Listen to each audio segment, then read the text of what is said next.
मूल नायक श्री चैतन्य चमत्कार चिंतामणि पार्श्वनाथ भगवान की, आचार्य भगवंत श्री उमा स्वामी महाराज की, आचार्य भगवंत श्री पूज्यपाद महाराज की, परम पूज्य दीक्षा गुरुवर्य आचार्य श्री अभिनंदन सागर जी महाराज की जय। द्वादशांग जिनवाणी माता की।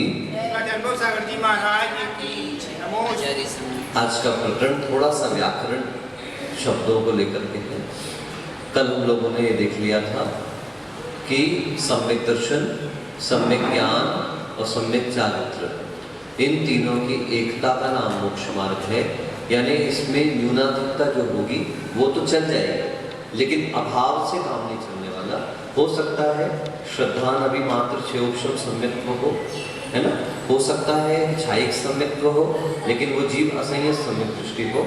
लेकिन कहीं पर भी इस बात को ध्यान रख के चलना कि एक बार सम्यक दर्शन, सम्यक ज्ञान, सम्यक चारित्र में कम अधिक होना तो चल जाएगा, लेकिन किसी भी एक गुण के अभाव के बिना, अभाव से मोक्ष मार्ग बनने वाला नहीं। यदि मोक्ष मार्ग बनेगा तो वह रत्नत्रय के माध्यम से बनेगा। रत्नत्रय अर्थात सम्यक दर्शन, ज्ञान और चारित्र। यहाँ पर उसका कल पूरे तरीके से अच्छे से पूज्यपाद महाराज जी ने बहुत अच्छा व्याख्यान हमारे सामने रखा था। अब उसमें कहते हैं सूत्रों की पढ़ने की शैली होती है।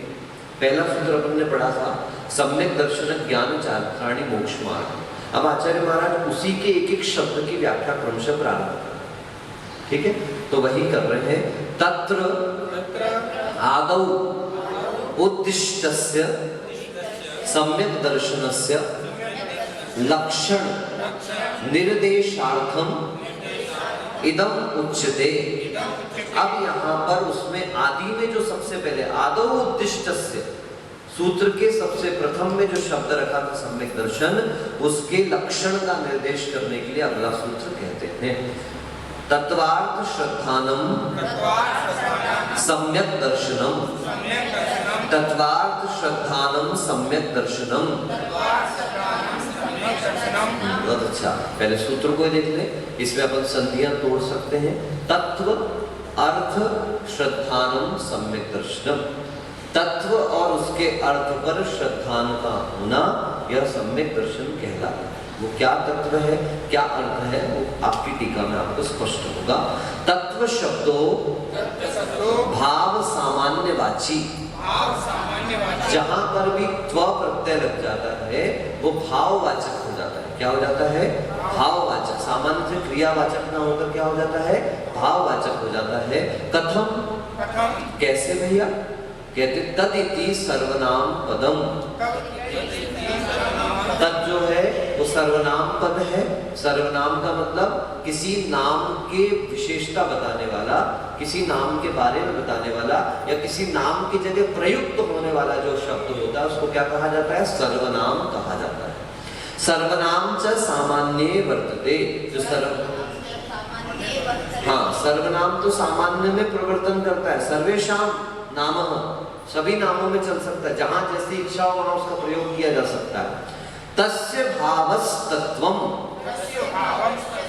तो उसका जो भाव है उसे तत्व कहा जाता है। फिर पूछेंगे तस्य कस्य, तस्य मतलब किसका। आप तस्य उसका तो बोल रहे हो, मगर उसका मतलब किसका। तब करें यो अर्थो यथा अवस्थितः तथा तस्य भवनम इत्यर्थः। जो पदार्थ जैसा व्यवस्थित है, अवस्थित है, उसका उसी रूप में होने को क्या कहा जाता है? भवनम जो है वही उसके लिए होना, जैसा है वैसा ही उसको होना। ये त्व प्रत्यय लगा करके उसको तत्व बनाया जाता है। यानी पर्टिकुलर उस वस्तु, उस पदार्थ का भाव किसी अन्य में नहीं पाया जाएगा, किसी अन्य का भाव उसमें नहीं पाया जाएगा, उसका भाव उसी में पाया जाएगा। इसको तत्व कहा जाता है। और क्लियर करते हैं, आर्यते इत्यर्थो निश्चीयते इत्यर्थः। पहला तो अर्यत शब्द लिखा। अर्यत का मतलब होता है प्राप्त करना, है ना। अर्यत मतलब क्या हुआ? प्राप्त करना। और निश्चीयते का अर्थ क्या होता है? निश्चय करना। और नीचे इन्होंने लिखा हुआ है बहुत अच्छे से, कहाँ चला गया? 6 नंबर 7 नंबर।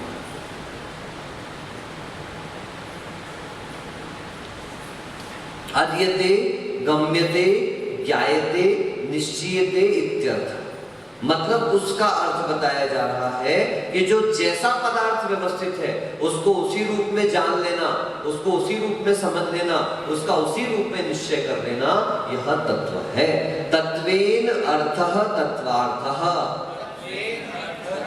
तत्वों का जो अर्थ है उसी को तत्वार्थ कहा गया है। अथवा भावेन, भाववतो अभिधान, भाव से भाववान को जान लेना, तद अव्यतिरेकात्, यानी उसको अलग किए बिना।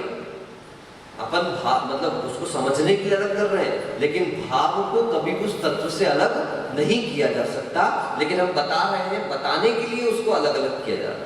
तत्वम एवार्थः तत्वार्थः, तत्व के अर्थ, तत्व ही अर्थ है क्या कहा?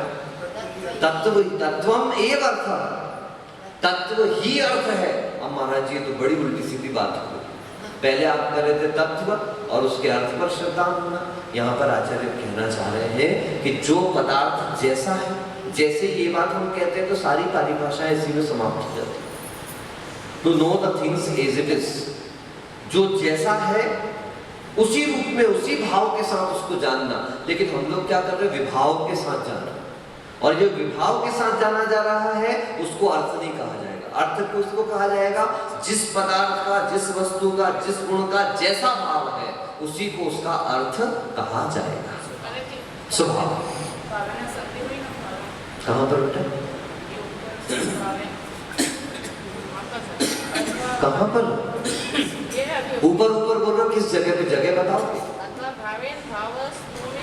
सब में संधि संधि हुई है भैया, संधि संधि हुई है पूरी। अभी तो आपने संधि प्रकरण पढ़ा कहाँ है? दो ही संधि पढ़ी है, अवर्ण निवर्ण ए, अवर्ण वर्ण ओ, निवर्ण अर, इतनी संधि पढ़ी। अभी तो इसमें खूब सारी संधियां हुई हैं। अभी मैं एक तरफ से करना चालू करूं तो 20 संधि तो मैं भी आपको 3 लाइन में निकाल दूंगा ऐसा।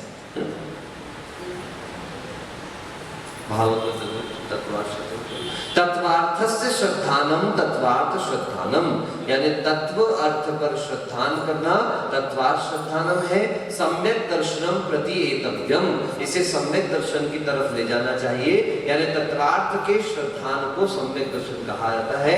शॉर्ट में कर दे, जो पदार्थ जिस रूप में है, जिस जो उसका स्वरूप है, उसके स्वरूप के साथ उसका श्रद्धान करना, या ऐसा नहीं कि तत्व पर श्रद्धान करना। सुनिए, जीव है, श्रद्धान कर लिया, ये तत्व। जीव क्या है? उसमें जीवत्व है, चेतना है, ऐसे उसके अर्थ के साथ उसका क्या भाव है, उसका स्वरूप क्या है, उसके साथ उसका श्रद्धान करना, ये क्या कहलाता है? तत्वार्थ श्रद्धान कहलाता है। तत्वार्थश्च वक्ष्यमाणो जीवादि। एक मिनट दोनों तत्वार्थ में अंतर रहेगा कि देखिए, तत्वार्थ का श्रद्धान करना, तत्वार्थ श्रद्धान करना। महाराज जी ये समास होगा, मतलब जब हम किसी को समझाते हैं ना तो आप पहले बताएंगे देखो ये तत्व, ये उसका अर्थ है। तत्व और अर्थ तत्वार्थ, तो इस तत्वार्थ के ऊपर श्रद्धा का होना तत्वार्थ श्रद्धा। आपके सामने शिव लिखा है तत्वार्थ श्रद्धानम सम्यक दर्शन। आप जब व्याख्या करोगे तब लिखोगे कि तत्व उसके अर्थ के ऊपर श्रद्धा का होना श्रद्धान सम्यक दर्शन है। जीव, हाँ, अभी जीव का अर्थ मतलब जीव का भाव क्या है, जीव का स्वरूप क्या है, जीव का स्वभाव क्या है। तो अकेले सिर्फ जीव कह करके श्रद्धा कर लेना नहीं, किंतु उसको भाव पूर्ण होकर के श्रद्धान करना। ये मैं समास बनाया ना, तत्वार्थ का श्रद्धान जो है उसको तत्वार्थ श्रद्धान का। जैसे मैंने आपको बताया था महाराज जी, दुखार्तः दुखेन ऋतः, दुख से जो दुखी है तो आपको दुखेन ऋतः कहने की आवश्यकता नहीं है। अकेला दुखार्थ कहीं लिखा हुआ दिख जाएगा। क्यों व्याकरण पढ़ रहे हैं? लंबे लंबे चीजों को शॉर्ट करने के लिए संधि करी हमने। अभी समास करेंगे, लंबे लंबे वाक्यों को छोटा करने के लिए समास किया जाएगा, ठीक है ना। तो ये किस लिए किया जाता है कि हम बड़े बड़े कहने की बजाय, लंबा चौड़ा कहने की बजाय हम कम शब्दों में, कम मात्राओं में, कम अक्षरों में अपनी बात को रख देवे इसके। लेकिन टीका क्या करेगी? टीका आपके जो छोटा सा सूत्र है उसको व्याख्या करने के लिए रखी है। तो वो एक एक अक्षर, इसको पद खंडना रूप टीका कहते हैं। कैसी टीका कहते हैं? एक एक पद को अलग अलग प्रस्तुत करे। हाँ क्या समझे? अर्थ मतलब मीनिंग थोड़ी है, अर्थ मतलब भाव। त्व शब्द भी भाववाची है और अर्थ भी भाव के अर्थ में। आप क्या ले रहे हो? क्या समझ में नहीं आ रहा? आप ये बताओ। यहाँ अर्थ का मतलब जो सामान्य से अर्थ मतलब मीनिंग लेते हैं, मीनिंग नहीं स्वरूप। अर्थ शब्द हिंदी में तो मीनिंग है, वो हिंदी का वर्ड है। यहाँ पर अर्थ शब्द जो है वो स्वरूप के अर्थ में। जीव का स्वरूप क्या है? जीव का स्वरूप क्या है, अजीव का स्वरूप क्या है, उसको उसके स्वरूप के साथ श्रद्धांत करना। सात तत्व है, उसका स्वरूप उसका स्वरूप जैसा है। चलिए आगे देखें। तत्वार्थश्च वक्ष्यमाणो जीवादि। अभी जो तत्वार्थ का जो रूप है वो आगे कहेंगे, जो जीवादि जो है वो उसका विषय है, वो आगे आपको कहेंगे। दृशे आलोकार्थत्वात् श्रद्धानार्थ गतिनोः उत्पद्यते। गतिर्नो उपपद्यते, इसका मतलब ये हो गया कि दृश धातु जो है वो आलोक के अर्थ में तो प्रयोग होती है, लेकिन श्रद्धान के अर्थ में भी प्रयोग होती है। मैंने आपको कल बता दिया था, दर्शन शब्द जो है वो श्रद्धा के अर्थ में भी है, वो देखने के अर्थ में भी है, वो आत्मा का जानने के पहले वाली जो प्रक्रिया है दर्शन उसके रूप में भी है, और दर्शन शब्द मान्यता के अर्थ में भी है। तो क्यों ऐसा कैसे? आप एक शब्द के इतने प्रयोग लिखा हुआ है। धातु नाम अनेकार्थत्वात् अदोषः, धातुओं के अनेक अर्थ हो सकते हैं, इसमें कोई दोष नहीं है। एक और सूत्र आता है, शब्दानाम अनेके अर्थाः, शब्दों के अनेक अर्थ हुआ करते हैं, धातुओं के भी अनेक अर्थ हो सकते हैं। देखिए आप गम धातु, अभी शायद 4-5 दिन मैंने बताया था पहले, गम धातु का प्रयोग होता है चलने के अर्थ में, ऐसा बोलते हो। तो गम धातु को गच्छ आदेश होता है। क्या आदेश होता है? गच्छामि, गच्छामः, गच्छामः, गच्छसि, गच्छता, गच्छामि, है ना, इस प्रकार से बनता है गच्छति, गच्छता, गच्छन्ति। लेकिन वही गम धातु जब किसी उपसर्ग के साथ प्रयोग कर ली जाए तो वो ज्ञान अर्थ में आ जाती है। देख लीजिए, आगम, अवगम, अधिगम, अनुगम, ये सारे उपसर्ग लगने पर गम धातु किसके अर्थ में प्रयोग हो रही है? ज्ञान। अवगम का अर्थ ज्ञान, अधिगम का अर्थ अभी आएगा अधिगम, अधिगम का अर्थ ज्ञान है, आगम का अर्थ ज्ञान है, अनुगम का अर्थ ज्ञान है। ठीक है ना? तो वो गम, इसलिए शब्द को कई प्रकार के प्रयोग किए जा सकते हैं। इतना विस्तृत संस्कृत व्याकरण ही है। कोई भाषा इतनी विस्तृत, इतनी विशाल नहीं है जिसके लिए इतनी बड़ी बड़ी व्याकरणों का प्रयोग करना पड़ता है। इंग्लिश में तो क्या है, इंग्लिश के समाप्त होने का कारण भी है? यही इस भाषा के मरने का कारण भी हुआ। मरने का कारण तो ये हुआ, इतना नियमों को जकड़ दिया है कि इसका जिंदगी खत्म हो गई। इतने नियमों में उलझ जाता है तो भाषा की जो फ्लो है वो खत्म हो जाता है। सबसे बड़ी बात यह है भाई साहब कि बोलचाल की भाषा से जैसी कोई भाषा हटती है तो वो भाषा व्यवहार से हटती चली जाती है। संस्कृत भाषा अभी भी बहुत सारी जगहों पे बोलचाल में चलती है। इतनी मार्मिक, इतना सुंदर संभाषण है संस्कृत भाषा का। आप इलाहाबाद जाइए, उधर पे कॉलेजेस हैं पूरे बनारस वगैरह में, कई जवान लड़के भी इन भाषाओं का प्रयोग, लड़के लड़कियां करते हैं अपने आपस में। गाँव है छोटा सा संस्कृति, वहाँ दुकानदार, दूध वाला, कोई भी अनपढ़ आदमी में संस्कृति बोलता है। हाँ, गाना बना दिया, धीरे धीरे से मेरी जिन शनई शनई मम जीवने तू आगतः, पूरा गाँव है दूध वाला, शनई शनई मम हृदये समागतः, ऐसा खाना ही बना डाला पूरा का पूरा। लय भी वही, धीरे धीरे से मेरी जिंदगी में आना, धीरे धीरे से मेरे दिल में समाना, पूरे हाँ तो क्या हुआ, बना है, गाते YouTube वगैरह पे आपको उपलब्ध हो जाएंगी चीजें। भाषा का प्रयोग ऐसा नहीं है कि संस्कृत सुनने का मतलब अपन बड़े धर्मांध या धर्मात्मा व्यक्ति हो गए। पहले यही भाग, आज देखिए आप कन्नड़ भाषा को पकड़िए, उनकी संस्कृत बड़ी शुद्ध मिलेगी क्योंकि उनकी लिपि अलग हो सकती है, लेकिन उनकी बोलचाल की भाषाओं में बड़ा स्पष्टीकरण है। कर्नाटक का व्यक्ति आ जाए, महाराष्ट्र का व्यक्ति आ जाए, उधर के व्यक्तियों के आपके संस्कृत का उच्चारण सुनना बिल्कुल प्योर संस्कृत, अपने लगे संस्कृत संस्कृत संस्कृत। एक सकृत क्या होता है? कृत नहीं, कृत है, कृत ऋषि की मात्रा है, वहां पर संपूर्ण स्वर है, अधूरा स्वर नहीं है। ऐसे कई शब्द हैं अपने अधूरे बोल जाते हैं, तो साउथ वालों को ज्यादा सिखाना नहीं पड़ता, उनके लिए भाषा बड़ी सहज है, क्योंकि वहां की मूल भाषा तो देवनागरी ही रही हो, बोली अलग बात है। जो बड़े हिंदू मठ है संस्कृति पढ़ा, और क्या गजब का पाठ। अपन लोग तो कितने लय में सब बर्बाद कर दिया अपने स्तोत्रों को, लय के चक्कर में। मां आज भी स्वयं भूत हितेन भूतले समंजस ज्ञान विभूति चक्षुषा विराजना। अपने तो गाना गाएंगे, स्वयं भूत हितेन भूतले, मर गए, पूरा काम भी मर जाता। वक्तांबर की तो ऐसी हालत खराब करी है किसी भी लय में गाने के चक्कर में, जबकि सीधे सीधे बसंत का सहज रूप में गाना। भक्तामर प्रणत मौलि मणि प्रमाण मुद्योतकम, ये सीधे सीधे था, लेकिन तो लय के चक्कर में समझा। चलिए, प्रसिद्धार्थ त्यागः कुतः इति चेत। अरे भैया, प्रसिद्ध अर्थ तो धातु का क्या है? दृष्ट धातु का देखना। आपने यहाँ बदल क्यों दिया प्रसिद्ध अर्थ को? मोक्ष मार्ग प्रकरणनाथ, यहाँ पर मोक्ष मार्ग का प्रकरण होने से देखने का कोई काम नहीं है, यहाँ श्रद्धान का काम है, इसलिए हमने दृष्ट धातु को आलोकार्थे न श्रद्धानार्थे प्रयोग किया है हमने यहाँ पर, ठीक है ना। फिर कहते हैं तत्वात् श्रद्धानम ही आत्म परिणामो मोक्षस्य साधनम उयुज्यते। वह तत्वात् श्रद्धान जो है आत्म परिणामों में मोक्ष का साधन होने से लेना चाहिए। यहाँ पर तत्वार्थ श्रद्धान जो है, श्रद्धान शब्द दृष्ट धातु से बना हुआ है, दृष्ट धातु को श्रद्धार्थ में लिया हुआ है, ताकि हम समझें कि आत्म परिणामों के लिए कारण है वो तत्वार्थ श्रद्धान। जब हमें तत्व के समीचीन स्वरूप का श्रद्धान होता है तो हमें सबसे पहले किसके ऊपर श्रद्धान होता है? आत्म। इसलिए कहा है आस्तिक और नास्तिक की परिभाषा क्या है?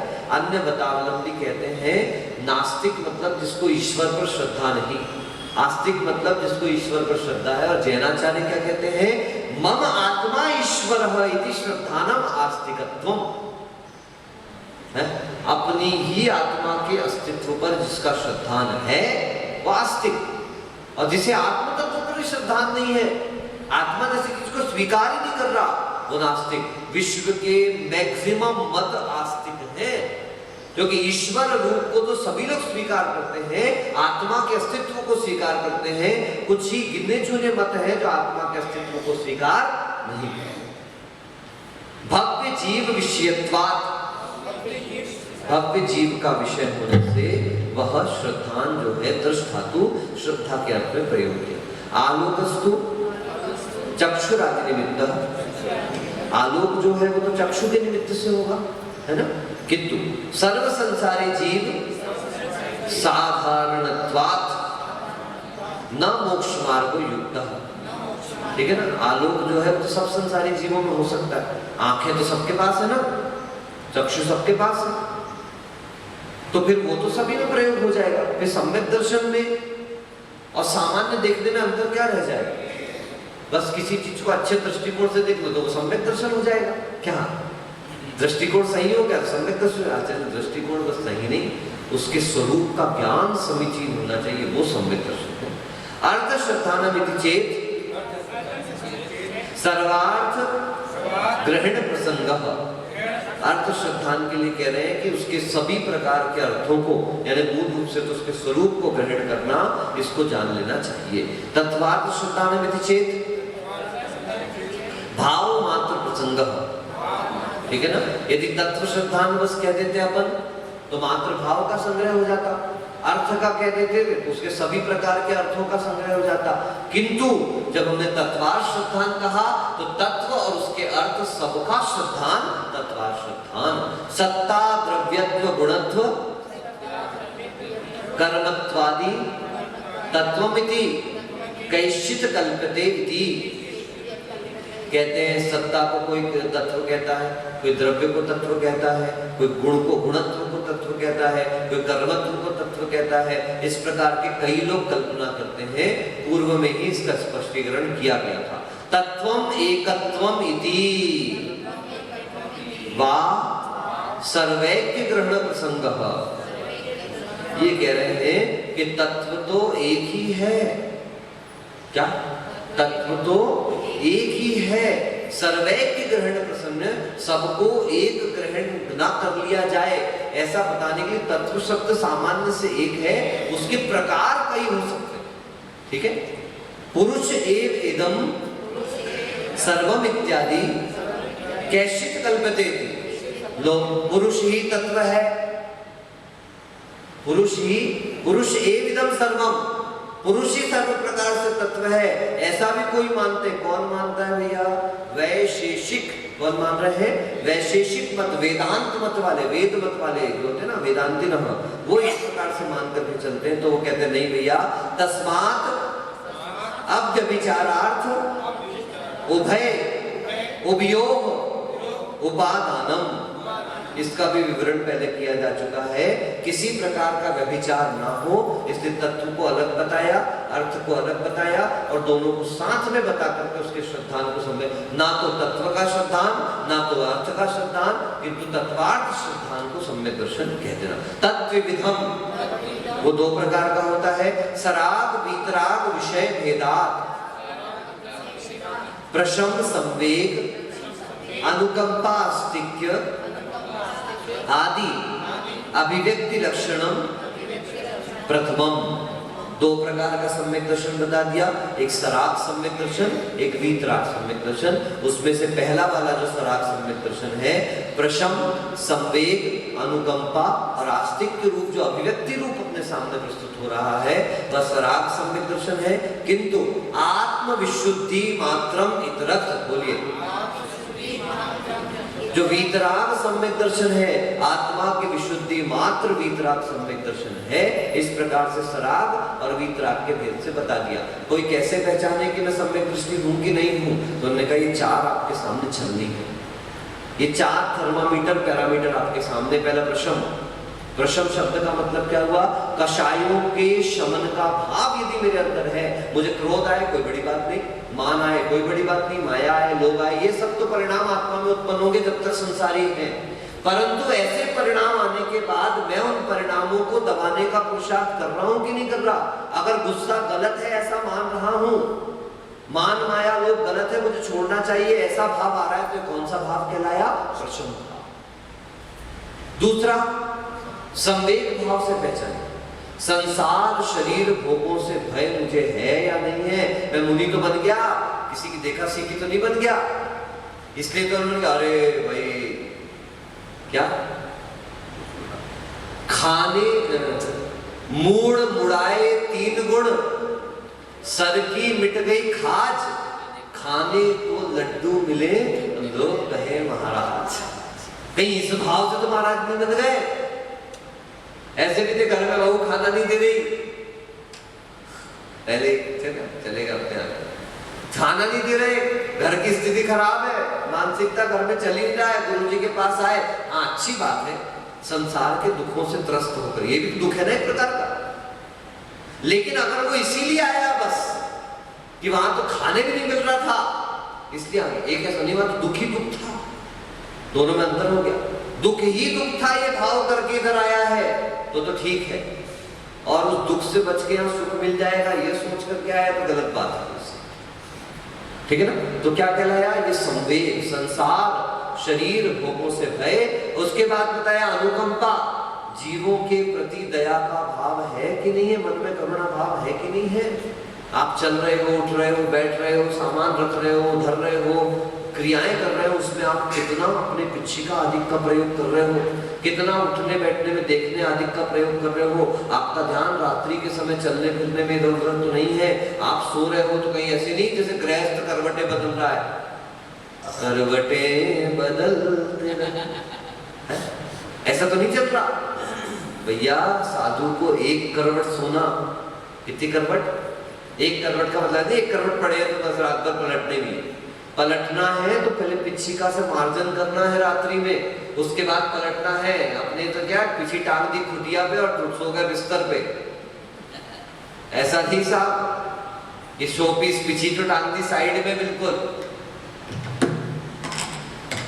टंगी नहीं है भाई, तो टंगी थी इसलिए खूटी बनवाई थी बगल में बिल्कुल। नहीं तो आज आप लोग तो ऐसे कर रहे हैं, खूटी बनवाते बगल में, खूटी में पीछे टांगेंगे, पांचे अपने बिस्तर पे आके सो गए, मतलब पटे पटे पे आके सो। गलत बात। पिछिका रात्रि में भी आपके ही समीप रहनी चाहिए, स्टूल पे नहीं, अपने पाटे पर, अपने पास। व्यंतर कभी नहीं परेशान करेंगे। अगर पिछिका दूर है तो व्यंतर भी लग जाता है, पिछिका पास रहती है व्यंतर नहीं आते। पिछिका अपने स्पर्श में रहना ही चाहिए, अलग दूर इधर उधर नहीं, पाटे से अलग नहीं रहना चाहिए। पिछिका ध्यान रखें, है ना। उसके बाद अनुकंपा के बाद आस्तिक्य। आस्तिक्य का मतलब क्या हुआ? श्रद्धान, आत्मा के अस्तित्व पर श्रद्धान, सच्चे देव शास्त्र गुरु पर श्रद्धान। ये चारों पैरामीटर आपके पास हैं, आप अपना अपना मापिए। आपका सराग सम्यक दर्शन है तो वह कारण बनेगा किसके लिए? वीतराग सम्यक दर्शन के लिए। अब उन सम्यक दर्शन के बारे में और सुंदर वर्णन अगले सूत्र में आगे किया जाएगा। बस पीयूष है विषय सौख्य विरेचना है, पीते सुशीघ्र मिटती चिर वेदना। भाई जरा जन्म रोग निवारती है, संजीवनी सुख करी जिन भारती है। नमो सुधा प्रणित स्वाध्याय निष्ठापन शुद्ध भक्ति कार्य।